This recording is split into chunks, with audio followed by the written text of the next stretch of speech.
Assalamualaikum warahmatullahi wabarakatuh.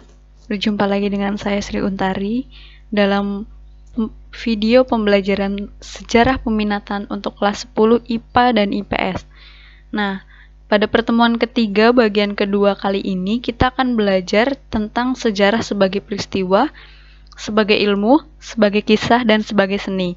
Sebelum kita memulai pembelajaran, Ibu ingatkan sekali lagi untuk kalian jangan lupa mengisi absensi yang sudah tersedia di modul. Oke, kita mulai pembelajarannya. Oke, sejarah sebagai peristiwa. Bisa diamati beberapa gambar di sini ya, gambar-gambar peristiwa sejarah. Nah, kenapa sejarah itu disebut sebagai peristiwa? Karena melalui peristiwa ilmu sejarah itu mengalami mendapat suatu gambaran tentang kehidupan masa lampau. Jadi mulai dari sebabnya, akibatnya, kenapa peristiwa itu terjadi. Makanya sejarah disebut sebagai peristiwa. Sejarah sebagai peristiwa disebut juga sejarah realitas atau realit. Karena peristiwa atau kejadian itu benar-benar terjadi, yang kemudian dianggap sebagai suatu kenyataan. Jadi sejarah itu bukan hanya asal peristiwa masa lalu, bukan asal masa lalu yang kaleng-kaleng, tapi benar-benar peristiwa yang terjadi. Maka sejarah sebagai peristiwa disebut juga histori realit, gitu ya. Nah, biasanya sejarah sebagai peristiwa itu bersifat objektif karena itu merupakan peristiwa yang benar-benar terjadi. Nah, ada juga yang disebut sejarah sebagai kisah sejarah. Nah, misalnya gini, kalian melihat suatu peristiwa kecelakaan. Hal yang kalian lihat itu adalah sejarah sebagai peristiwa. Tapi beda halnya ketika kalian diceritakan sebuah kecelakaan oleh teman kalian. Nah, itu namanya sejarah sebagai kisah. Jadi, sejarah sebagai kisah adalah cerita dari suatu peristiwa yang terjadi di masa lampau, namun disusun secara sistematis berdasarkan data-data yang telah teruji.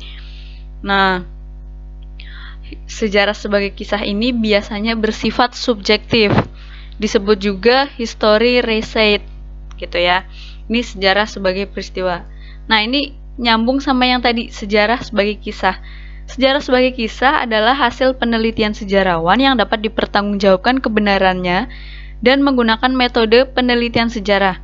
Jadi bukan asal menceritakan peristiwa masa lampau, tapi sudah diteliti berdasarkan data-data dan menggunakan metode penelitian sejarah. Metode penelitian sejarah nantinya akan kita pelajari di bab selanjutnya. Nah, biasanya sejarah sebagai kisah bersifat subjektif. Kenapa subjektif? Karena narasinya berbeda-beda tergantung dengan interpretasi masing-masing sejarawan. Jadi sejarawan itu adalah orang yang menceritakan sejarah, orang yang menulis kembali sejarah. Biasanya ini berbeda-beda, tapi hal ini sah saja karena sejarah sebagai kisah itu tergantung dari narasi masing-masing sejarawan. Misalnya gini, ada suatu peristiwa perlawanan Diponegoro. Kalau orang Indonesia yang nulis disebutnya adalah perjuangan Pangeran Diponegoro. Kalau misal orang Belanda yang nulis, dia pasti nulisnya pemberontakan Diponegoro. Bisa dibedain di sini ya. Nah, itu sah saja ketika seorang sejarawan menuliskan dengan sudut pandangnya masing-masing. Namun yang mereka ceritakan harus tetap sesuai dengan kebenaran dan kenyataan yang dapat dipertanggungjawabkan, gitu. Itu sejarah sebagai kisah. Satu lagi adalah sejarah sebagai ilmu yang ketiga. Kenapa sejarah disebut ilmu? Karena sejarah itu meneliti dan menyelidiki kejadian-kejadian atau peristiwa-peristiwa masa lampau yang dialami manusia menggunakan metode ilmiah. Kuncinya adalah menggunakan metode ilmiah.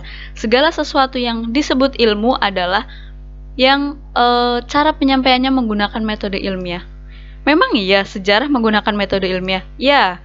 Berikut ciri-ciri sejarah sebagai ilmu. Yang pertama adalah memiliki objek. Kenapa memiliki objek? Kita sudah pelajari di video pembelajaran sebelumnya kalau objek sejarah adalah manusia itu sendiri. Jadi, sejarah memiliki sasaran, tujuan yaitu manusia itu sendiri. Itu sejarah memiliki objek. Yang kedua adalah bersifat empiris, bukan asal ngarang ya. Empiris itu adalah fakta dan berdasarkan kenyataan atau pengalaman manusia. itu empiris. Yang ketiga adalah memiliki metode. Apa itu metode? Metode adalah sekumpulan prinsip atau aturan sistematis yang digunakan untuk mempermudah penelitian. Nanti akan kita pelajari di bab selanjutnya tentang metode penelitian sejarah. Jadi tidak asal menuliskan sejarah, tapi ada petunjuk serta prinsip dan aturan yang sistematis yang digunakan untuk mengungkapkan sebuah peristiwa sejarah. Itu ya. Itu ciri yang ketiga. Ciri yang keempat adalah memiliki teori. Apa itu teori? Teori adalah kumpulan tentang kaidah pokok suatu ilmu. Dalam ilmu sejarah disebut filsafat sejarah kritis. Jadi, ketika kalian akan belajar sejarah, ketika nanti kalian mempelajari sejarah, itu akan melatih pikiran kalian untuk bersifat kritis.